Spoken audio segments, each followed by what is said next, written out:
Si vous en avez marre de trop coller à la photo, si vous en avez assez aussi lorsque vous peignez que les pigments partent dans tous les sens, si vous avez trop peur que vous perdiez la maîtrise, dans cette vidéo, je vais vous montrer comment lâcher prise. Et en gros, il y a deux types de lâcher prise. Pour moi, il y a le lâcher prise technique, qui est issu du geste, qui est issu de la légèreté avec laquelle vous appliquez les pigments sur le papier. Donc ça, c'est le lâcher prise technique. C'est pas ce qu'on va aborder dans cette vidéo parce qu'il y a un prérequis au lâcher prise technique et souvent il y a une confusion là-dessus. C'est-à-dire que on pense que c'est la technique qui va nous permettre de lâcher prise, alors que c'est ce prérequis dont on va parler qui va ensuite avoir pour conséquence un lâcher prise technique. Et ce prérequis, c'est le lâcher prise émotionnel. C'est ce qui se passe là-dedans et c'est ce qui se passe là-dedans. Donc là, j'ai mes notes. Ouais, d'abord, en fait, les trois points qu'on va aborder, c'est le lâcher prise curatif. Et à chaque fois, ce sont des niveaux de conscience qui sont un petit peu plus élevés. Mais on a le premier niveau de conscience qui est le lâcher prise curatif, le deuxième niveau de conscience qui est le lâcher prise préventif, et le dernier niveau de conscience qui est le lâcher prise inconditionnel. Donc j'ai un exemple pour chacun de ces trois niveaux-là. On va les détailler les uns après les autres en partant du niveau de conscience, le premier, le curatif, le préventif et l'inconditionnel. Mais avant de rentrer dans le détail de ces trois niveaux de conscience, de ces trois types de lâcher prise, il faut d'abord qu'on définisse d'où vient ce manque de lâcher prise. Lorsque vous collez trop à la photo, lorsque vous avez trop peur que les pigments partent dans tous les sens sur votre feuille de papier, ça vient d'où en réalité? On est d'accord que lorsque vous êtes dans cet état-là, bah tiens, mais je colle trop à la photo, j'ai du mal à m'en détacher, j'arrive pas à savoir ce qui est important, ce qui est moins important, je rentre trop dans les détails. Ça, c'est un manque de lâcher prise. Mais d'où il vient ce manque de lâcher prise? Il vient d'une attente. Il vient d'une attente que l'aquarelle, je dois la peindre de cette manière-là. L'aquarelle doit ressembler à la photo. Mais d'où ça vient ça? À quel moment on a dit que une aquarelle devait ressembler au sujet initial? Lorsqu'on a peur que les pigments partent dans tous les sens, c'est qu'on a une attente qu'on puisse contrôler là où les pigments vont aller. Mais d'où ça vient ça? C'est pas... Il n'y a pas forcément de principe qui dit que lorsqu'on peint à l'aquarelle, il faut qu'on contrôle là où les pigments vont aller. Enfin, en fait, ça vient d'une hypothèse qu'on a, en tout cas moi, pendant longtemps, que j'ai pas remise en question et qui fait que j'avais une certaine vision de la manière dont il fallait peindre à l'aquarelle.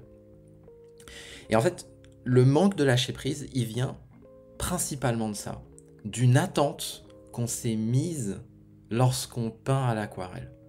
Mais une attente, que ce soit créatif, que ce soit technique, il faut que je peigne comme ça, il faut que j'utilise telle couleur. Qui a dit qu'il fallait utiliser telle couleur? Il faut que j'observe mon sujet de telle manière avec la règle, je sais même plus comment ça s'appelait, la règle des 3 tiers ou des 1 tiers, quelque chose comme ça. Mais qui a dit qu'il fallait respecter ça? Et souvent, ce sont des injonctions externes qu'on va du coup croire sur parole et qu'on va jamais donc remettre en question et qui vont conditionner notre pratique de l'aquarelle. Et dès que l'on s'écarte de cette façon de faire, on va considérer qu'on fait mal.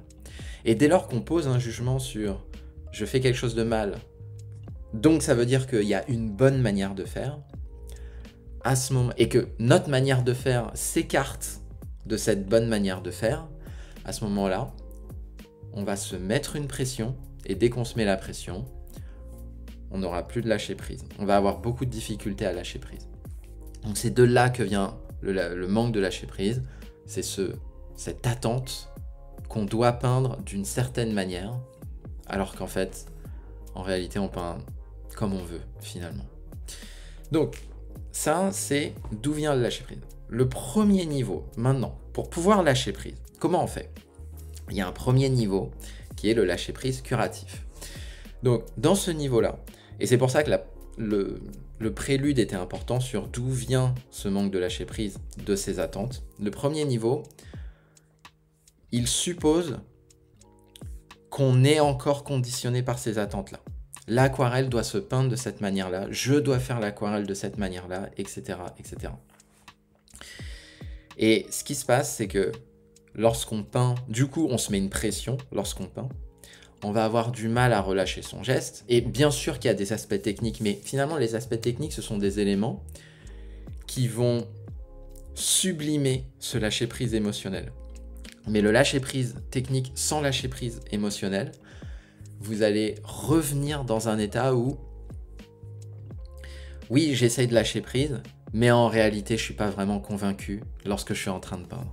Donc, oui, je fais un geste qui est spontané, qui est léger, mais en réalité, je reste toujours dans le contrôle parce que j'ai toujours cette attente que l'aquarelle doit se peindre de cette manière. Donc, le lâcher-prise curatif, en quoi consiste-t-il? C'est lorsque... moi ça m'arrive, hein. Je peins une aquarelle, j'ai une attente qui est importante. Donc là par exemple quand j'étais à New York, j'avais une attente qui était importante sur le fait qu'il fallait que je réussisse cette aquarelle. L'aquarelle notamment du pont de Brooklyn, l'aquarelle à Central Park, l'aquarelle sur la High Line. À partir de ce moment-là, pendant que je peins, j'ai la pression. J'ai beaucoup de difficultés à lâcher prise. Donc derrière, j'essaie de compenser par le lâcher-prise technique, mais je sens bien que ça bloque.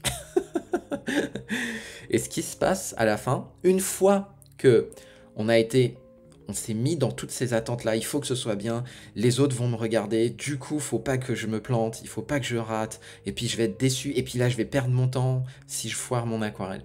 Tout ça, des attentes, on les vit, on essaie de les gérer comme on peut avec nos émotions, et une fois que le résultat est là, c'est là que le lâcher-prise curatif entre en jeu. Le lâcher-prise curatif, au lieu de se dire « Non mais j'avais raison en fait, j'ai perdu mon temps, mais j'avais raison en fait, c'est nul, c'est moche, ça le fait pas. » Et puis, j'entendais les gens derrière « Mais oui, forcément, je me suis mis une pression de dingue. » Forcément, c'était pas bon, c'était pas le bon choix. Au lieu de se dire ça, plutôt se dire, et en fait il y a se dire et le ressentir, mais déjà la première étape c'est de se dire, ah mais, alors déjà je peux être super content de moi de l'avoir fait, d'avoir surmonté mes peurs et d'avoir fait preuve de courage, mais surtout, mais du coup qu'est-ce que j'ai appris de ça? Qu'est-ce que j'ai appris de cette expérience? Et derrière, la deuxième question qui change absolument tout, et ça c'est souvent ce que je dis en live avec les élèves, c'est à partir de là, vous avez une création de votre part. Qu'est-ce que ça vous donne envie de recréer derrière? Qu'est-ce que ça vous donne envie de créer de nouveau? Qu'est-ce que ça vous donne envie de tester, d'expérimenter ou d'explorer? Et cette liste de questions, pour moi, elle change absolument tout. Et notamment, j'avais une aquarelle de... Je me demande si c'était pas en Thaïlande ou au Vietnam, une aquarelle à partir d'une photo d'Agnès.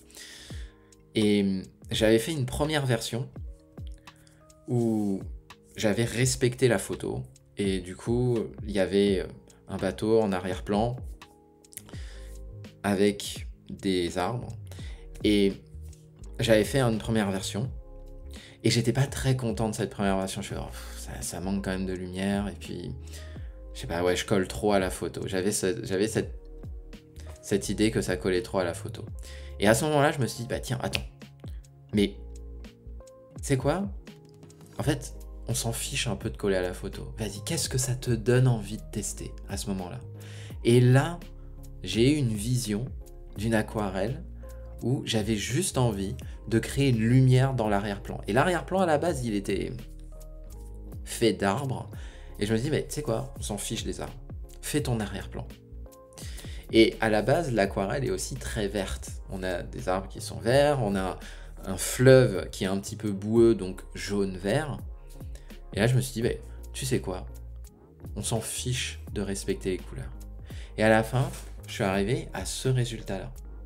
Et ce résultat-là, j'étais hyper content. Et pourtant, ça respecte pas la photo initiale. Donc, qui a dit qu'il fallait respecter la photo initiale? Non. Et même, j'ai des élèves qui m'ont dit, oui, non, mais là, Rémi, t'as pas respecté la photo initiale. Oui, mais justement, c'est ça qui aide aussi à lâcher prise. Ce concept de jeu quelque part. De se dire que, bah, ok, j'ai perdu. Il y a un jeu à l'aquarelle. J'ai joué une première fois. J'ai perdu. Bah tiens, comment je pourrais jouer la deuxième partie? Donc, game over, comment je peux recommencer, mais un peu différemment. Et qui me donne envie de recommencer. C'est peut-être pas forcément la même manière de faire. Et peut-être que sans cette première expérience où j'ai pas lâché prise, j'ai pas réussi à lâcher prise, j'avais la pression, je me voyais en train de peindre et de me dire non mais ça le fait pas là. Et ben sans cette première expérience, peut-être que je serais pas arrivé avec cette vision de cette deuxième aquarelle. Et ça, pour moi, c'est le lâcher prise curatif, c'est-à-dire que on a nos conditionnements, on n'est pas content de ce qu'on fait, mais au lieu de se morfondre, de se demander qu'est-ce que ça me donne envie de tester à nouveau, qu'est-ce que ça me donne envie de créer à présent. Et parfois, ça n'a absolument rien à voir. Peut-être que le raté de votre première aquarelle, qui est, on va dire, un paysage de plage, il va vous donner une idée de « mais tiens, ça pourrait être un paysage enneigé ». Parce que l'arrière-plan me fait penser à ça. Juste l'arrière-plan, et ça peut être juste une partie du truc. Et ça, c'est le lâcher-prise curatif. C'est je baisse dans mon moral parce que je suis conditionné par toutes ces attentes et du coup, je rentre dans un état d'esprit où j'ai envie de me mettre plus bas que terre. Et à partir de là, au lieu de continuer de m'enfoncer, bam, je fais de la curation, je guéris cette partie-là où je suis descendu et je remonte en me demandant mais maintenant, qu'est-ce que ça me donne envie de faire? Ça, c'est le premier niveau où on est encore conditionné par nos attentes. Le deuxième niveau, c'est le lâcher-prise préventif. Donc le lâcher-prise préventif, je m'en suis rendu compte lorsque j'ai discuté avec Marianne la semaine dernière. Donc c'est Marianne qui m'a dit j'ai cru que tu étais le gourou d'une secte et tout. Et donc, en discutant avec elle, un moment, alors moi dans l'introduction de Marianne, c'est une élève de émotion qui est mon accompagnement le plus avancé, le plus abouti, où les élèves ont le plus de proximité avec moi, c'est mon accompagnement VIP. L'objectif étant de créer des aquarelles qui viennent vraiment de vous et dont vous êtes fiers. Donc, trouvez votre style, peindre à partir de vos propres photos. Donc Marianne, à ce moment-là, me dit, tu sais, en fait, je commençais à me mettre la pression sur le fait de peindre l'aquarelle de la semaine. L'aquarelle de la semaine, c'est une photo que je choisis parmi toutes les photos des élèves et je dis, maintenant, tous les membres de la communauté, on travaille tous dessus, moi y compris.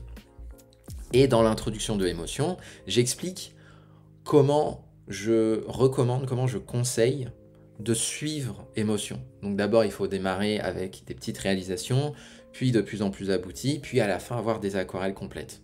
Je schématise vraiment très grossièrement. Mais ça implique de suivre les aquarelles au fil des semaines, les photos au fil des semaines, les sujets que je sélectionne pour la communauté. Et alors j'ai des retours des élèves qui me disent mais oui, mais en fait un sujet par semaine c'est quand même ardos quoi. Et surtout que maintenant il y a évasion en plus, donc un sujet par semaine plus évasion, ça fait limite un sujet et demi par semaine. Donc ça commence à faire beaucoup. Et Marianne, ce qu'elle me dit, lorsque je lui demande mais comment toi tu as suivi l'accompagnement, elle me dit à un moment j'étais dans cette optique de faut que je suive tous les sujets, l'aquarelle de la semaine, mais à un moment j'y arrivais plus. Et donc on voit cette attente que qui est venu de moi quelque part. Dans l'introduction d'émotion, je dis, bah, voici comment je vous conseille de suivre, mais il n'y a aucune obligation, je n'impose rien, et au contraire, la meilleure manière de suivre l'accompagnement émotion, c'est votre manière de faire. Et c'est moi qui ai quelque part proposé cette attente, que Marianne a pris pour elle, et à ce moment-là, en suivant ça, elle s'est rendue compte à un moment, non mais en fait ça me convient pas. Ça me convient pas, je me mets trop la pression, et en plus j'ai pas l'impression d'intégrer ce que tu dis, parce que je suis trop dans le rush, à chaque fois, semaine après semaine, c'est un nouveau sujet, du coup j'ai pas le temps d'intégrer réellement tes enseignements. Donc ça, c'est la constatation de Marianne. Et pour moi, rien que ça, c'est une victoire. Parce que, et c'est ça le deuxième niveau préventif, ça demande une introspection de votre part, pour savoir comment vous fonctionnez, pour mieux vous connaître, pour mieux savoir ensuite ce qui vous correspond le plus. Et notamment, ce qu'elle m'avait dit, c'est que à un moment donné, elle a besoin de rentrer dans le sujet. Et lorsqu'on abordait un sujet une scène d'intérieur, par exemple, elle m'a dit, bah moi je préfère les scènes d'intérieur. Et du coup, des scènes d'intérieur, j'en ai fait plusieurs. Et j'ai lâché à ce moment-là l'accompagnement en temps réel qui se faisait avec les lives et un nouveau sujet par semaine. J'ai lâché ça. Et je me suis concentré ou reconcentré sur des sujets de scènes d'intérieur. Parce que c'est ça qui me correspond, c'est ça que j'ai envie de peindre. Et donc j'ai revu des replays des lives d'avant pour pouvoir faire les petits exercices liés aux scènes d'intérieur. Et à un moment donné, tu avais proposé aussi un sujet de plage, et ça m'avait bien dit. Et après, j'ai arrêté de suivre les sujets que tu imposais et que tu sélectionnais au fil des semaines, et je me suis concentré sur tous les sujets de plage qu'on a vus par le passé. Et notamment, j'essaie d'alterner entre des sujets ruraux, donc liés à la nature, des sujets maritimes, donc plage, mer, des sujets urbains, et des sujets que j'appelle des sujets un peu plus exploratoires, soit des ciels, soit des scènes d'intérieur, soit des scènes de vie, ce genre de choses. Donc des choses un petit peu plus originales. Mais du coup, toutes les 4 semaines, on refait un cycle, et donc tous les 4 sujets, il y a globalement une scène maritime qui ressort. Et à ce moment-là, ce qu'elle a fait, Marianne, c'est qu'elle a regardé tous les sujets maritimes, parce que c'est comme ça qu'elle fonctionne. Et il est là le côté préventif, c'est au lieu de suivre ce conditionnement, de ressentir cette culpabilité et cette frustration après avoir réalisé l'aquarelle en se disant « Non mais là, en fait, j'aurais pas dû faire ça. » Donc le premier niveau, qui est le curatif, c'est j'aurais pas dû faire ça, mais du coup, bon, je l'ai quand même fait, et maintenant, qu'est-ce que ça me donne envie de faire vraiment? Et bien, le deuxième niveau, c'est avant même de passer à l'action, avant même de se dire, je vais le faire parce que c'est comme ça qu'il faut faire, je vais suivre le sujet de la semaine parce que c'est ça qu'il faut faire, c'est plutôt de se dire, ok, je sens une résistance au fait de faire le sujet de la semaine. Du coup, qu'est-ce que j'ai envie de faire? Et c'est ça la question clé. Alors, cette question clé n'a pas de... Elle aura beaucoup moins d'impact si vous n'avez pas cette vision méta au préalable, où vous vous voyez avec cette résistance à y aller, avec cette résistance à peindre. Et en général, lorsqu'on a une résistance à faire quelque chose, c'est soit que cette chose-là, ça ne nous inspire pas, mais en général, quand j'ai des élèves qui sont dans l'émotion, c'est parce qu'ils aiment peindre. Et en général, lorsque ça vous inspire quand même, c'est que la forme ne vous convient pas. En fait, cette aquarelle, ce sujet de la semaine, celui-là, il m'inspire pas, j'ai pas envie de le faire. Et à ce moment-là, il faut pas se forcer, il faut plus s'écouter et se demander sous quelle forme j'aurais envie de prendre les pinceaux. Et ça peut n'avoir rien à voir avec le sujet de la semaine. Et si vous, par exemple, vous suivez des tutos et vous dites, tiens, je vais suivre des tutos parce que c'est un artiste qui est reconnu et donc je vais suivre ses conseils. Mais si à un moment donné, vous sentez de la résistance, ou ça peut être mes tutos, par exemple, mes tutos ou des vidéos que je fais ou des aquarelles que je peins, vous avez une résistance à le faire, demandez-vous, ok, sous quelle forme j'aurais vraiment envie de prendre les pinceaux et de m'y mettre tout de suite, dans la minute qui vient. Ah, j'ai envie de tester ça. Et peut-être que c'est pas mon aquarelle qu'il faut faire. Peut-être que c'est qu'une partie de mon aquarelle. Par exemple, le live de à l'ombre ou l'aquarelle de à l'ombre avec, il y a des arbres, il y a la terre, il y a l'arrière-plan, il y a le personnage. Peut-être que vous, c'est juste l'arbre. Bah tiens, j'ai envie juste de faire l'arbre et de le faire bien. Et là, vous êtes dans le préventif. Avant de passer à l'action et de culpabiliser pendant que vous passez à l'action, vous demandez, bah, au lieu de vous taper le mur, avant de taper le mur, de tourner et de contourner le mur parce que vous avez vu une issue de secours. Et l'issue de secours, c'est sous quelle forme ça me donne envie de le faire. Et notamment, la semaine dernière, j'étais dans le lancement de mon accompagnement qui est un petit peu plus léger que émotion, qui est même plus léger qu'émotion, qui est évasion. Donc j'étais dans le lancement d'évasion et le dernier jour, en général, j'envoie un mail en disant « Attention, le bonus se termine, les portes se ferment, etc. etc. » Et donc à ce moment-là, bah, ça permet en fait aux personnes qui pensaient s'inscrire, mais bon, qui parfois on a tendance, enfin moi en tout cas je suis comme ça, j'ai tendance à procrastiner tellement de choses que je me dis oui, un jour je ferai ça, mais c'est vrai que c'est fun, mais et puis je pense que ça pourrait m'aider, mais je le ferai plus tard. En fait, je remets toujours au lendemain. Et du coup, le fait qu'il y ait une échéance, bah, en général, moi, ça me permet de passer à l'action, de dire bon, bah ok, vas-y, je le fais. Et après, quand j'ai fait, je fais ah, mais en fait, j'ai bien fait de le faire. Donc, j'étais dans cette optique d'envoyer ce mail-là de attention, les portes se ferment, évasion 3, vous pourrez plus y accéder, le bonus, machin, etc. Mais j'avais quand même un doute. Juste avant de lancer Évasion 3, je me dis, je vais quand même faire cette semaine de lancement.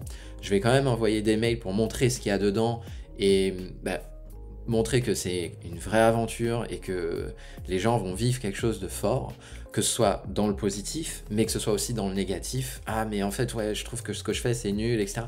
C'est bien. Quelque part, c'est bien aussi.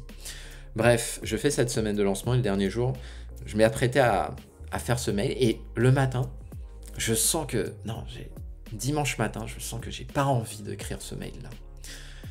Et même, je dis à Violine, je dis, tu sais quoi, je crois que je vais pas envoyer de mail aujourd'hui. J'envoie tout le temps un mail, le dernier jour d'un lancement. Et là, je lui dis, en fait, je crois que j'ai pas envie d'envoyer un mail. Et là, je me pose, et il est presque midi, et je me demande, mais ok, est-ce que c'est vraiment que t'as pas envie d'envoyer un mail ou est-ce que c'est plutôt que t'as pas envie d'envoyer ce mail sous cette forme-là? Et là, je me suis demandé, mais qu'est-ce que t'aimerais envoyer du coup? Et là, je me suis rappelé les anciennes tactiques marketing que j'utilisais, qui étaient un petit peu celles-là, quoi. Mais qui étaient basées sur la peur. En fait, pour moi, c'était le marketing de la peur. C'est « Ah, vous allez rater ça, ça va pas être bien, et puis là, vous allez rater cette aventure, machin, etc. » Et puis là, je me suis dit « Mais non, mais tu sais quoi, en fait, ça, j'y crois plus, ça. » Je me dis juste, de toute façon, moi, je vais le faire, le live. Je vais faire le premier live de Évasion 3. Donc, si vous voulez rejoindre l'aventure, voici comment vous pouvez faire. Et je suis beaucoup plus dans cette optique-là. Et ce dernier jour-là, je me suis dit, mais en fait, non, mais faut arrêter de croire que... faut arrêter de culpabiliser les gens de ne pas rejoindre ton accompagnement. C'est faux. C'est faux. Donc, qu'est-ce que tu as envie de leur écrire plutôt? J'ai envie de leur écrire que, en fait, ils n'ont pas besoin de rejoindre l'accompagnement. S'ils en ont pas envie, il faut pas. Et plutôt de leur dire, vous savez quoi? L'accompagnement, je vais laisser les portes ouvertes. Alors oui, le bonus, ça permet de donner le petit coup de puce, le petit coup de puce, le petit coup de pouce ou le petit coup de puce, le petit coup de pouce, qui permet de passer à l'action et de se dire, tiens, en plus, je me suis inscrit avant l'heure fatidique et du coup, ça me permet d'avoir le petit bonus. C'est la cerise sur le gâteau pour moi, mais c'est pas le gâteau. Et je leur dis, peut-être que c'est juste pas le bon moment pour vous. Et si c'est pas le bon moment, vous inquiétez pas, il y aura d'autres occasions de rejoindre Évasion. Je vais laisser Évasion ouverte jusqu'à la fin de l'accompagnement, c'est à peu près début novembre. Et surtout, écoutez vos craintes. Écoutez pourquoi vous avez une résistance à rejoindre l'accompagnement. Et peut-être que ce sont des raisons qui sont valables. Des sujets qui sont trop serrés, peut-être un projet personnel qui vous prend tout votre temps et du coup, vous n'avez vraiment pas la tête à ça en ce moment. En fait, il y a plein de raisons pour lesquelles on n'est pas dans les meilleures dispositions pour rejoindre une formation, un accompagnement ou un programme. Et ça, faut les écouter. Et en fait, du coup, c'est ça que je leur ai écrit. Et ça, quand je me suis vu rédiger ce mail, là, je me suis dit, ouais, ça, j'ai envie de le faire. Et donc, c'est une forme qui est différente. Mais dans le fond, ça reste la même chose. J'envoie un email. Mais la forme, rien que le fait de me dire sous quelle forme tu aurais envie vraiment d'écrire un mail, à ce moment-là, la solution est arrivée et ça s'est débloqué. Et ça, pour moi, c'est du lâcher-prise préventif. Parce qu'à partir de là, ce qui s'est passé, ça sous-entend quand même quelque chose. Autant dans le premier niveau curatif, on est conditionné par ses attentes. Oui, il faut que ça ressemble à la photo, il faut que j'utilise telle couleur, il faut que je peigne de telle manière. Autant dans ce deuxième niveau préventif, ça présuppose qu'on ait lâché nos attentes. Qu'on se soit dit, tiens, qu'est-ce que ça me donne envie de faire? Ah bah ça me donne envie de faire... Si déjà en amont, je m'étais dit, mais tu ne te vois pas peindre cette aquarelle. Donc sous quelle forme tu te vois peindre vraiment cette aquarelle? Peut-être que ça, j'aurais pu le visualiser dès le départ. Là, ça aurait été du préventif, mais ça aurait présupposé que je lâche l'attente que l'aquarelle doit ressembler à la photo. Donc, vous lâchez l'attente en amont du passage à l'action. Et ça fait une différence, mais fondamentale. Parce que vous allez gagner énormément de temps. Autant dans le premier cas, c'est je joue une première partie, game over. Je joue une deuxième partie, mais du coup, c'est pas que vous avez perdu votre temps, mais vous avez passé du temps pour comprendre que cette première partie, vous n'aviez pas besoin de la jouer de cette manière-là. Là, avant de jouer votre première partie, vous vous demandez, tiens, je la sens pas cette partie, mais qu'est-ce qui ferait que je la sentirais? Et du coup, vous êtes dans la prévention et vous lâchez prise, mais vous êtes toujours, on va dire, malmené par ces conditionnements. Enfin, moi, je le suis toujours. Et là où je me dis, à l'aquarelle, je trouve que j'y arrive du côté curatif. C'est-à-dire que je fais une aquarelle, je me dis, il faudrait que j'arrive à la peindre comme ça. Et ça, c'est ce que j'appelle la bande-annonce. Donc, j'ai une idée de comment je vais peindre mon aquarelle. Je le fais. Si ça s'écarte de la bande-annonce, je commence à sentir de la crispation. Et après, je me dis, ouais, non, mais en fait, c'était cool quand même. Et puis ça, c'était bien, ça, c'était bien. Et du coup, qu'est-ce que ça me donne envie de réessayer? Et là, je le vis vraiment. Je ne fais pas que le dire. Je veux dire, qu'est-ce que ça me donne envie d'essayer? Ouais, ça me donne envie d'essayer comme ça, mais bon, ouais, c'était pas top quand même comme expérience. Ça, c'est un faux lâcher-prise curatif. Le vrai lâcher-prise curatif, c'est quand vous le ressentez, c'est « Ah ouais, mais en fait, du coup, ça me donne envie d'essayer ça !» Et là, je rescotche une nouvelle feuille et tout de suite, je me remets en selle. Et ça, c'est génial. Et je me souviens, lors du confinement, j'avais une autre aquarelle que j'avais faite comme ça. Et la deuxième aquarelle, je l'avais faite vraiment pour le coup dans le lâcher-prise parce que j'avais lâché l'attente de faire un truc vraiment nickel chrome. Et là, en 20 minutes, l'aquarelle était faite. Et elle était beaucoup plus spontanée, beaucoup plus légère que la première. Mais en préventif, on reste quand même dans ce conditionnement de tiens, l'aquarelle doit être comme ça, mais on s'en rend compte en amont et du coup, on peut ajuster, apporter les modifications nécessaires dans notre manière de faire, dans notre manière de penser pour créer un cadre dans lequel on va pouvoir lâcher prise et on va pouvoir se dire tu sais quoi maintenant, fais-toi plaisir, c'est que du fun.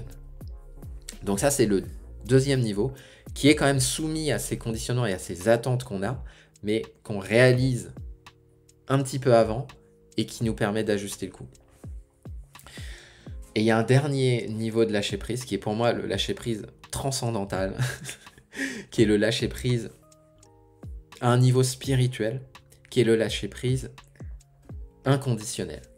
Parce que ce qu'on observe, que ce soit dans le premier niveau ou le deuxième niveau de lâcher prise, c'est que c'est conditionné.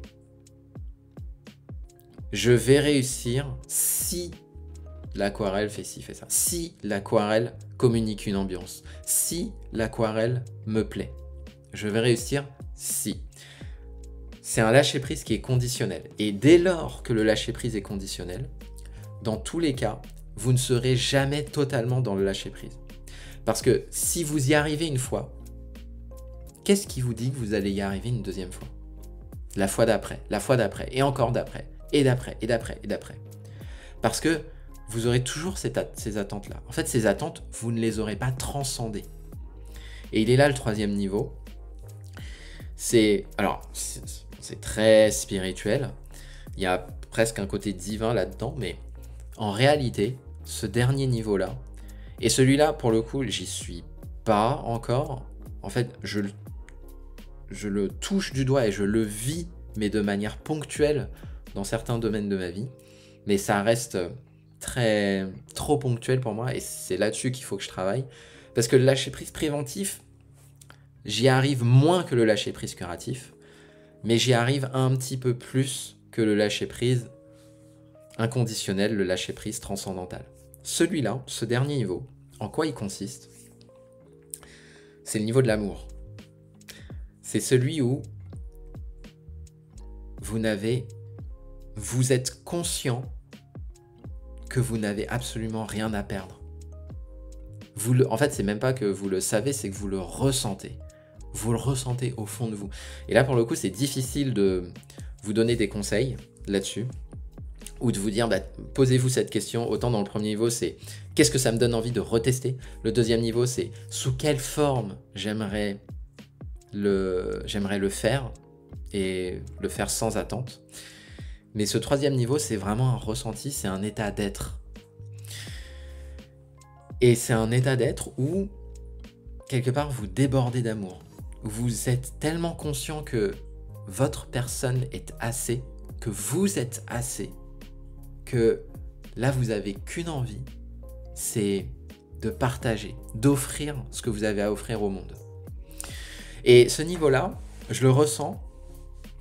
Alors, je le ressens parfois lorsque je peins, mais je le ressens surtout lorsque je l'enseigne.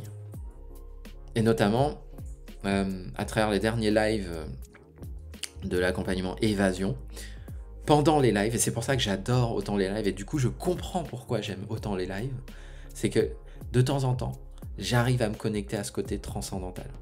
C'est les moments où je montre une correction aux élèves, et là il se passe un truc, et je leur dis « Non mais attendez là, mais regardez, en fait ça fait penser à ça. Là on dirait un mur où il y a des tags, etc. On dirait le mur de Brooklyn, on dirait un truc comme ça. avec Et là je suis tellement dans l'euphorie et dans l'amour que j'ai juste envie de partager ce que je ressens. De dire mais regardez, ça ressemble à ça et tout. Et là je rigole. Et puis là on est...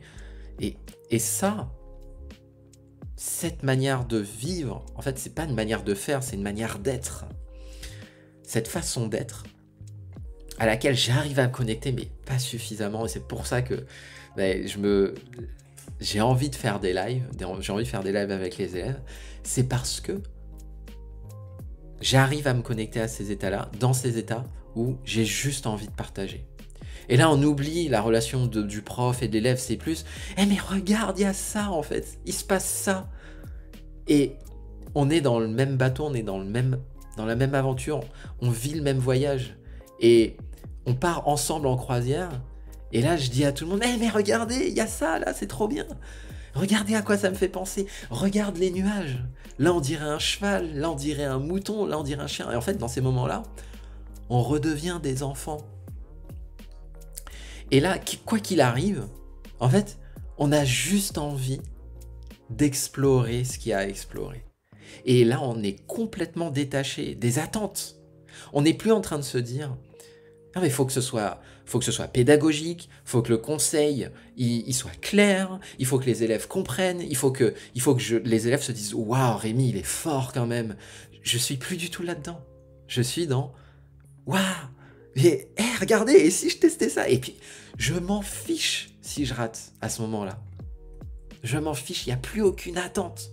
Parce que je sais que ce que je suis en train de vivre, c'est assez.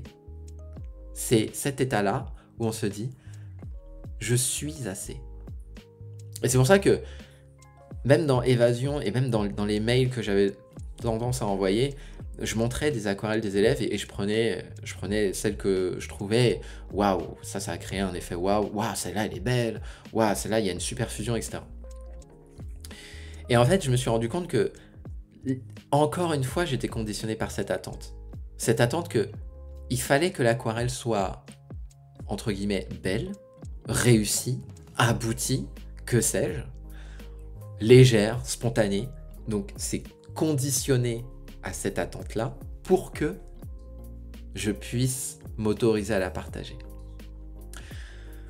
Et là, en fait, il n'y a pas de lâcher prise. Et du coup, sur le dernier mail que j'ai envoyé, ce fameux mail, c'était le dernier mail du lancement de Évasion 3, j'ai mis des aquarelles, en fait, au hasard. J'ai pris des aquarelles au hasard, des plus ou moins abouties, des plus ou moins techniques, des belles, des moins belles. Et en fait, c'est OK. Parce que j'étais dans cette énergie, et oui, ce dernier niveau-là, il est énergétique, il est vibratoire. On le ressent au fond, et on sent que, waouh, on a un trop plein d'amour à offrir au monde. Et là, dans ce mail-là, c'était, mais regardez en fait ce que les élèves osent faire. Regardez comment ils se dépassent, et on s'en fout du résultat. On n'en a absolument rien à faire. Et là, je sais pas si vous entendez les bruits, mais je suis en train de dégivrer mon congélo. Est-ce qu'il a des blocs de glace et du coup, faut le laisser fondre. Là, on l'a ouvert, on l'a éteint, comme ça ils fond et du coup, on va pouvoir l'éteindre. Du coup, on a des blocs qui font je claque. Enfin bon, bref. On est à un niveau énergétique à ce moment-là. Et là, par exemple, cette vidéo, j'ai lâché l'attente qu'elle doit faire des milliers de vues. J'ai lâché l'attente de tout ça. Parce que l'objectif, c'est juste... Waouh, mais en fait, j'ai réalisé ça sur le lâcher-prise. J'ai juste envie de le partager, quoi. Et ça, c'est pour ça que ces vidéos YouTube, je les aime. J'aime faire ça. C'est pour ça que c'est le dernier mail que j'ai envoyé, je me sentais léger. À la fin, j'ai fait... Vous savez quoi, je me sens léger après avoir écrit ce mail. Parce que je sais que si vous rejoignez l'aventure, ça sera dans la bonne énergie. Ça sera pas dans l'énergie de la peur. De dire, ah, j'ai raté quelque chose. Ça sera dans l'énergie de, j'ai envie de vivre quelque chose. Parce que, waouh, ça a l'air trop bien. Et le truc, c'est que ce dernier niveau transcendantal, il est contagieux, d'une part. Et ça rejoint une dernière vidéo que j'ai faite où j'avais fait un témoignage avec Isabelle. Pas celui de la chaîne YouTube, mais un autre, où elle m'avait dit, bah, quand je te vois dans les lives et que t'es vraiment... Ah ben là j'ai raté, là j'ai fait là j'ai fait de la merde en fait, mais bon c'est pas grave. Et qu'en fait, et tu rigoles, et c'est pas grave. Et que je te vois être comme ça me donne juste envie d'être comme ça. Donc, et c'est en fait il est là ce dernier niveau de lâcher prise, c'est ce lâcher prise inconditionnel, il est contagieux, et c'est le plus puissant en fait. Et ce qui est génial, c'est qu'on peut le ressentir à tout moment. Vous n'avez pas besoin d'avoir des aquarelles de fou pour ressentir cet état-là. Vous n'avez pas besoin de ça. C'est ça qui est absolument magique dans ce dernier niveau, parce que les deux premiers, il y a ce prérequis. Il faut que les aquarelles soient belles, ou il faut qu'elles soient de telle ou telle manière. Ou que votre pratique soit de telle manière. Mais ce dernier niveau-là, il lâche complètement cette attente-là. Ce qui est... C'est à la fois le plus simple, le plus accessible, et quand je dis accessible, c'est vous pouvez tout de suite le vivre, mais c'est hyper dur. En fait, c'est accessible, mais c'est hyper difficile, parce que ça nécessite de ne plus... En fait, c'est même pas de lâcher l'attente, parce que ça présuppose encore que vous les avez. Ça présuppose juste que vous n'avez plus d'attente. Et là, vous êtes suffisamment assez. Et moi, la raison pour laquelle je parle à l'aquarelle, c'est parce qu'à chaque fois, je me considère comme pas assez. Et je pense qu'à partir jusqu'au jour où tant que je me considérerai pas assez à l'aquarelle, je continuerai de peindre. Mais le jour où j'arriverai à ce niveau transcendantal, là, je serais vraiment bien, quoi. Et si vous avez déjà ressenti ce niveau-là, je sais pas, je suis vraiment curieux de savoir en commentaire, qu'est-ce que vous avez vécu? Ce que je vis, moi, j'ai juste envie de rire, de pleurer de joie, de prendre les gens dans mes bras alors qu'on est en live. C'est ça qui est... Et donc, à la lumière de ces 3 niveaux-là, ce que je vous invite à faire, c'est à vous situer dans ces niveaux-là. Donc peut-être que vous en êtes pas, même pas au niveau curatif, où là vous dites, bah, tiens, en fait, moi déjà, je me saborde. Quand je foire une aquarelle, je me dis, bah ouais, tu vois, t'es nul. En fait, j'arrive à m'auto-convaincre, à m'auto-saboter que je suis nul. Donc déjà, ça, c'est le premier niveau, curatif. Changez cette manière et cette perception que vous avez de vous-même. Le deuxième niveau, il est préventif. Et le dernier niveau, il est inconditionnel. Il n'y a plus de conditions au lâcher-prise. Et ça, non seulement c'est contagieux, mais en plus c'est hyper inspirant. Et notamment, j'ai vu alors on a un canal WhatsApp avec les élèves d'émotion, et j'ai vu une aquarelle de Isabelle, justement cette même Isabelle, là, qui a fait... alors le sujet de cette semaine, c'est plage sépia. Et elle a posté son interprétation qui est... Alors, il y a toujours des ajustements techniques à faire, mais c'est magnifique. Je trouve ça beau, en fait. Il y a une force dans son aquarelle. Et elle a écrit « J'ai pris du plaisir à peindre. Et je ne sais pas si c'est pour cela, mais j'éprouve une tendresse particulière. » Et alors que d'un autre côté, je vois les défauts. Ça, pour moi, elle a réussi à toucher du toit, du toit de la maison. Elle a réussi à toucher du doigt ce lâcher-prise spirituel. Ce lâcher-prise j'ai une tendresse, en fait. J'ai de l'affection pour ce que je viens de produire. J'ai de l'amour pour ce que je viens de produire. Mais non pas parce que ce que je viens de produire, je le trouve beau, mais parce que j'étais dans cet état d'esprit de je vais juste me faire plaisir et je vais juste poser une intention sur le papier, quelle que soit l'attente. J'en ai rien à faire du résultat. Et en fait, c'est ça que j'ai ressenti à travers sa publication. Et ça, pour moi, en fait, quand j'ai lu ça, c'est une aquarelle que j'ai trouvé tellement belle. Mais il y a des aquarelles qui sont mieux réussies que ça, techniquement. Ça existe. Mais il y a... En fait, son commentaire, ça a sublimé son aquarelle. Et là, j'ai eu les larmes aux yeux en lisant ça, en me disant, mais waouh, c'est exactement ça, l'expérience que j'ai envie de transmettre aux élèves. Ce dernier niveau-là. Ce niveau-là où on n'a plus besoin de se justifier à travers l'aquarelle. On a juste envie de prendre du plaisir à travers l'aquarelle. Quel que soit le résultat, quelle que soit l'issue. Il n'y a plus d'attente. Donc à la lumière de tout ça, situez-vous sur cette échelle-là et demandez-vous à ce moment-là, qu'est-ce que je peux faire? Est-ce que vous avez déjà touché du doigt l'un ou plusieurs de ces niveaux de lâcher-prise? À supposer qu'il y ait des niveaux de lâcher-prise, hein. Honnêtement, il y en a peut-être un qui est... Ça ne veut pas dire qu'il y en a un qui est meilleur qu'un autre. Il y en a un que je trouve qui me touche beaucoup plus que les autres. Mais ça ne veut pas dire qu'il est forcément meilleur. Mais je suis vraiment curieux de savoir, est-ce que vous avez déjà réussi à toucher du doigt un ou plusieurs de ces niveaux? Et où est-ce que vous vous situez là-dedans? Et qu'est-ce que vous pourriez faire? Qu'est-ce que vous pourriez changer dans votre manière d'appréhender l'aquarelle, d'aborder l'aquarelle, pour pouvoir un petit peu plus lâcher prise à l'aquarelle? Donc voilà. J'espère que cette vidéo vous a plu. Ça, c'est le genre de réflexion que je partage aussi par email. Donc, si ça vous intéresse, il y a un lien en description de cette vidéo. Et puis, je vous dis à très vite.